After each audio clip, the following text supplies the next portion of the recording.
Hello, class 10th students. Greetings of the day. Today we are going to study the second chapter of our civics book, which is the president and the vice president. Dear students, in last chapter we have studied about the legislature. We studied that there are three organs of the government in India. The first is legislature, responsible for making of laws, and the second is executive, and the third is judiciary. So in this chapter we are going to study about the executive, the union executive. So union executive comprises of president as its head, and then there is a vice president to aid him, to help him, to assist him, and then there shall be a council of ministers which will be headed by prime minister, right?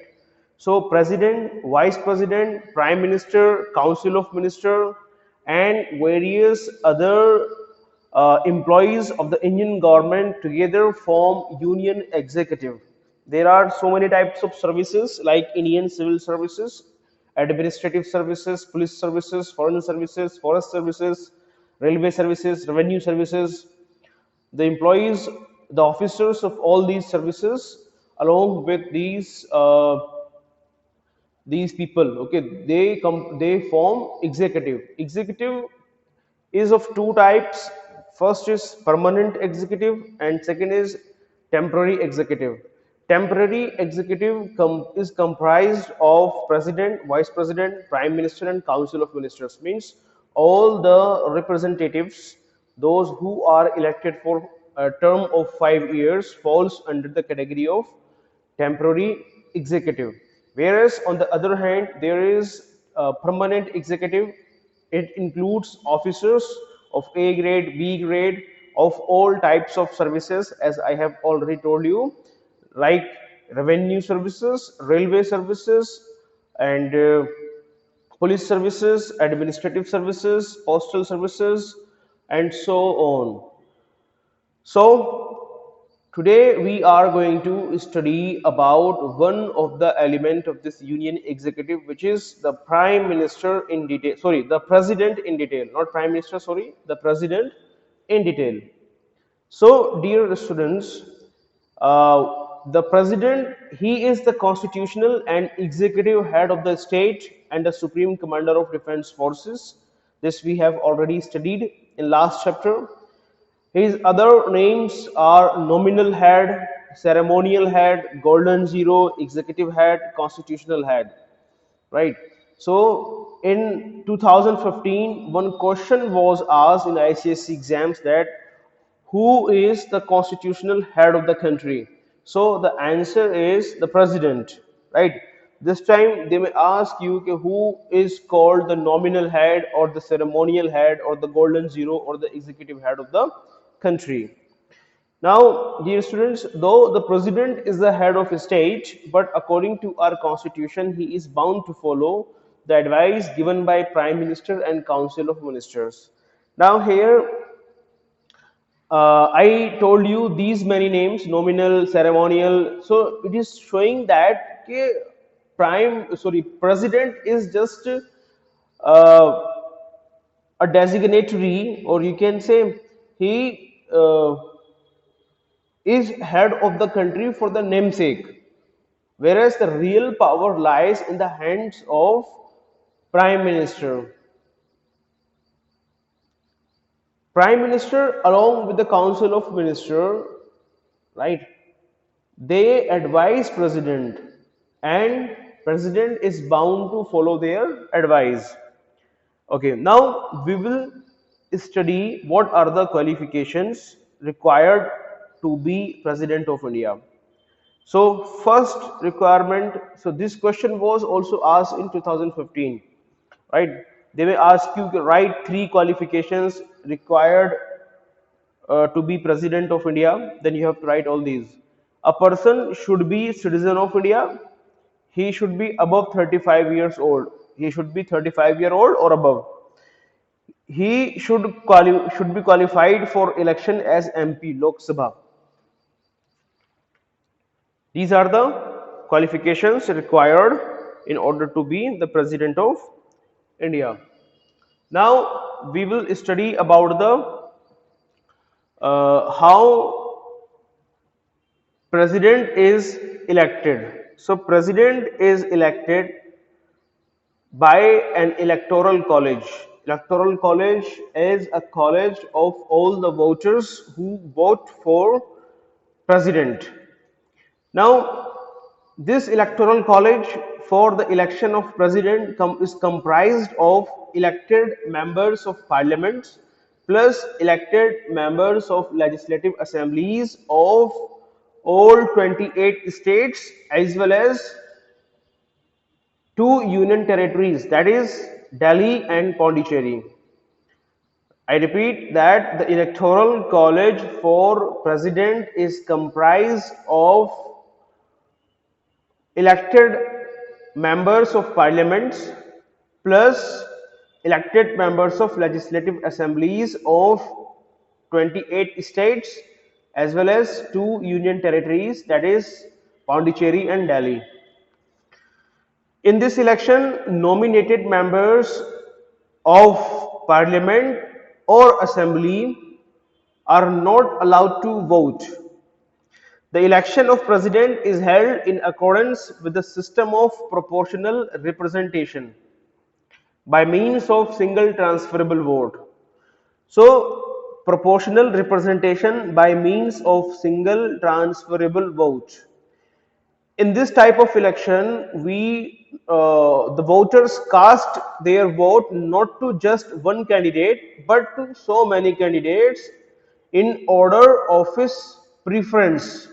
Like suppose he is preferring A as on 1 and candidate B on 2, candidate C on 3, candidate D on 4, right? Means there were 4 candidates contesting for the post of presidentship and their names were A, B, C, D, and the voter he gave his or her preference, like on first preference 1 A, second C, third B, fourth D, this way, right?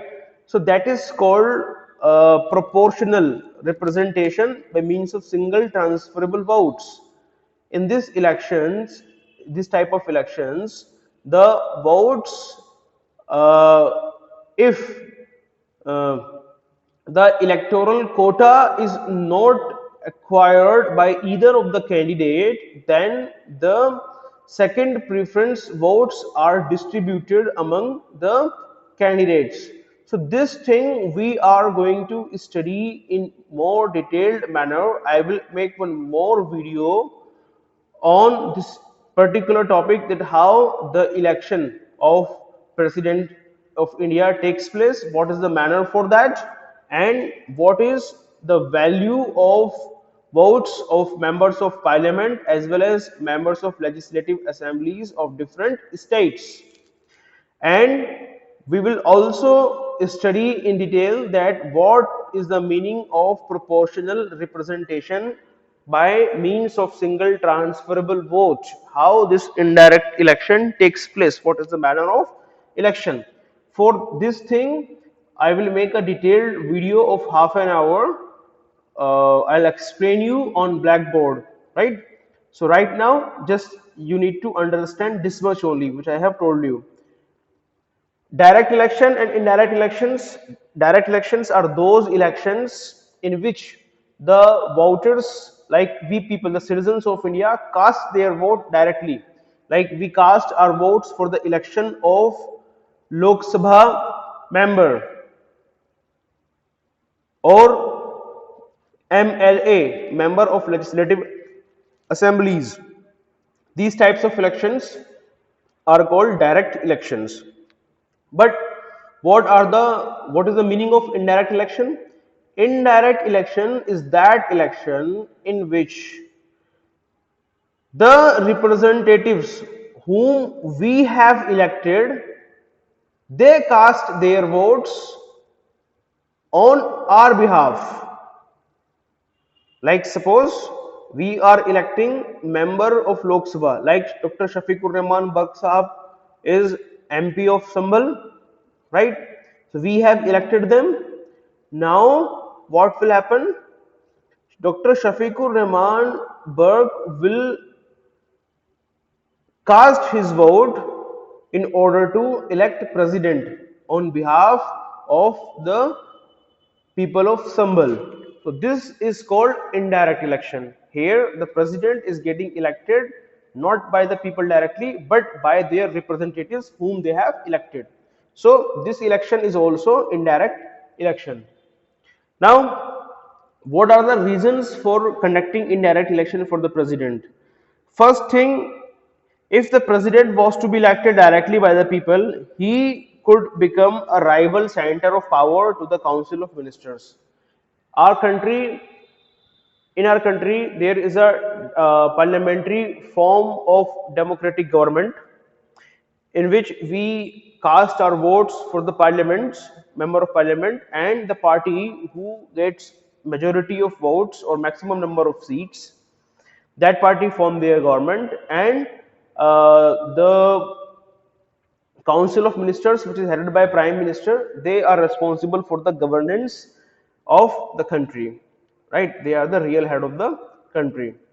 Now in that, when we are having that form of government and uh, having that form of government one side and contesting election for the president, direct election for the president in entire India on the other side, right? It would have created a conflict on the basis of power between president and prime minister. Prime minister consider himself as the true representative of the entire country or the people of entire country, right? But here, when the people of entire country will cast their vote directly to the president, then president will also assume the same power and he may challenge the powers of prime minister, right? So here there will be a conflict between prime minister and president, and we would have the existence of both type of governments, okay, presidential form of government also as well as parliamentary form of government also. So it cannot be so. So in order to avoid that, we have uh, adopted a indirect election system of indirect election in India, which is based on proportional representation by means of single transferable vote. I hope you would have understood this point. Now second point is, it would have been very difficult to practice such a big and expensive exercise of conducting direct election in entire country simultaneously just for single seat. Okay, so when general elections are held not for just one seat. Okay, there are uh, 545 seats for which the election is basically conducted, and it may increase to 552 earlier as the Anglo Indian reservation has been scrapped down. So now it may be 550 or 552 still, but not having reservation for Anglo Indian community. I am not sure about that. Okay, I'll have to check it on Google. That so after that. Uh,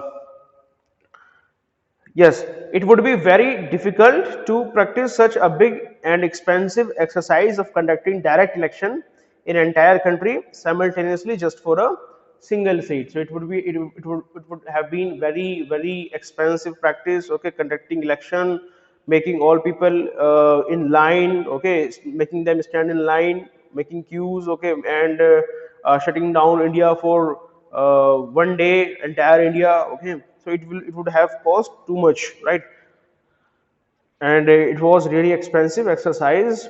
So that was also one of the reason, and few more reasons are written in your book also.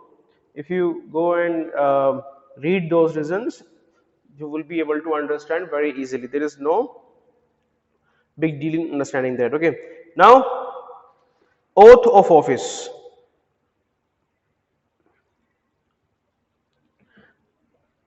Acha, before oath of office, let me tell you, okay, how what is required in order to be the president of India.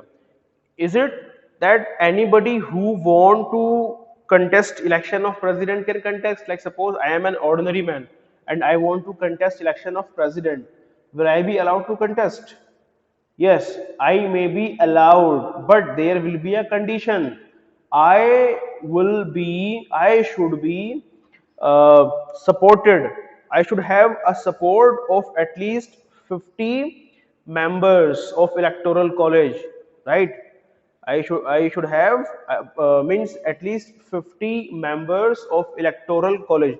Electoral college means either MPs or MLAs, right? These either MPs or MLAs, right? Either 50 MPs, 50 member of Lok Sabha, 50 member of Rajya Sabha, or 50 member of legislative assemblies. They should propose my name. Okay, they should propose my name, and at least 50 members, another 50 members should should support me. Okay, I should be seconded by another 50 members. So two things are required, right? A person can contest election of president only when he is proposed by at least 50 members of electoral college, as well as seconded by another 50 members of electoral college. Then only he is allowed to contest election. So when I am, since I am an ordinary person, right? So there is no chance that I would be supported by these 100 members of electoral college. 50, I would be proposed by 50 members and then seconded by another 50 members. So from where I will bring this 100 members of electoral college? Okay, for that I'll have to spend a lot of amount of money. Okay, or I should have a support of a party. So basically, only those candidates who are supported by political parties, some political parties, they are successful in contesting election. If any political party find a person suitable, like uh, once they found suitable Dr. APJ Abdul Kalam. Dr. APJ Abdul Kalam was a scientist. Okay, so they found him suitable for the job of president. Okay, and they proposed and seconded his name, as well as they supported him in the election, and he won the election also and became the president of India. Okay, so this is how the name of a candidate is proposed. Now, what is the manner of election? For that, I will make another video. Oath of office. Oath means pledge, shapath. In presence of Chief Justice of India, CJI, or senior most judge of Supreme Court. Okay, so if CJI, Chief Justice of India, is absent, then senior most judge of Supreme Court, the oath will be taken under senior most judge of Supreme Court. Now, uh, so the president takes an oath in the presence of CJI, Chief Justice of India, and if he is absent, then what happen? What will happen? Then the senior most judge of Supreme Court will, in the presence of senior most judge of Supreme Court, the oath will be taken.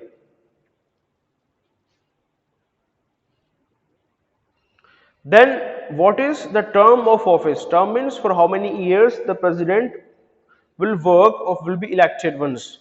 So once he is elected, he can continue his office for 5 years. Okay. However, President of India shall continue to hold office in spite of the expiry of his term until his successor takes charge. Okay. So what, he will be elected as President of India for 5 years. But if even after the completion of 5 years, or even after completion of his complete term, right, if new president is not elected, then he will continue his office until and unless new president is elected. Then vacation of office, how his office can be vacated. The seat of president can be vacated if he submit resignation letter to vice president. Means for that he will have to give resignation to vice president. Here you need to remember two things. President takes oath in front of Chief Justice of India, in presence of Chief Justice of India, and if he is not president, then senior most judge of Supreme Court. But he gives his resignation letter to vice president. Okay, this you have to remember.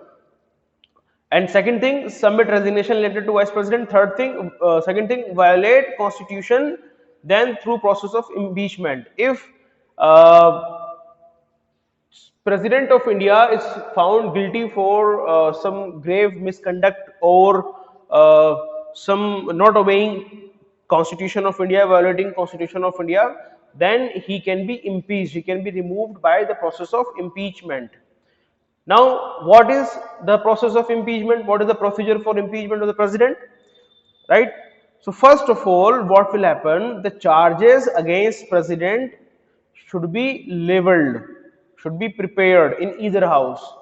Suppose if a president is found guilty of, you can say, uh, violating constitution or releasing leaking some very confidential uh, foreign affairs matter to some enemy country or supporting some enemy country, okay, that there may be any charge, any reason, okay, so that charge will be formed by either of the house, either by Rajya Sabha or by Lok Sabha, okay. Then a notice signed by at least 1/4 of the total membership of house is to be served to the house before 14 days before introducing impeachment resolution in the house. So these charges which were framed, okay, by either of the house, either Rajya Sabha or Lok Sabha, that should be signed by at least 1/4 of the total membership of Rajya Sabha. Rajya Sabha total membership is 250, so 250 by 4, right?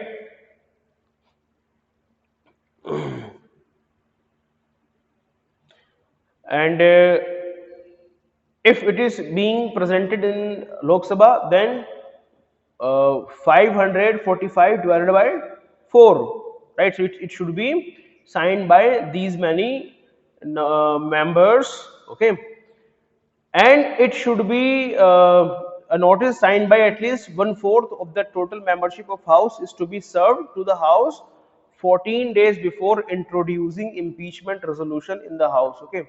So it should be it should be served to the house 14 days before, okay. Like suppose if you are you want to introduce impeachment resolution on 14th of September, okay, so it should be this notice of charges signed by 1/4 of the total membership of the house should be served to either of the house where you are going to introduce impeachment resolution 14 days before, okay.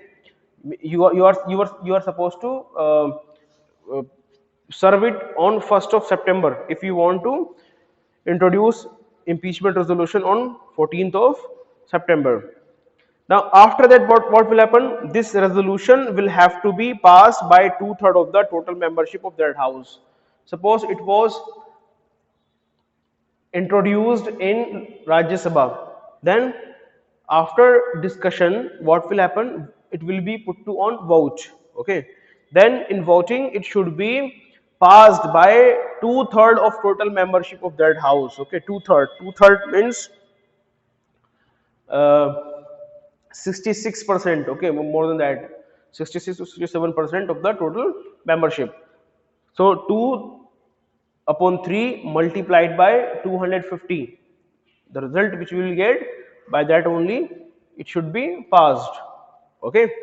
Then after that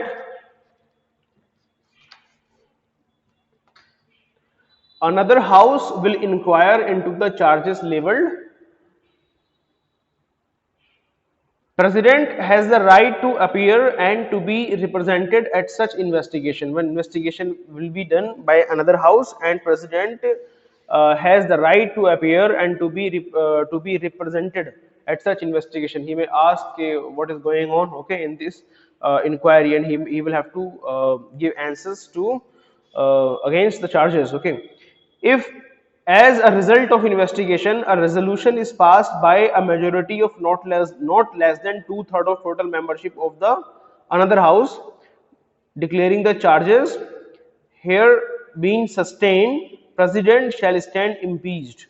Okay, declaring the charges have been sustained, president shall stand impeached. It means that if another house, suppose first of all it was passed in Rajya Sabha and then it was forwarded to Lok Sabha.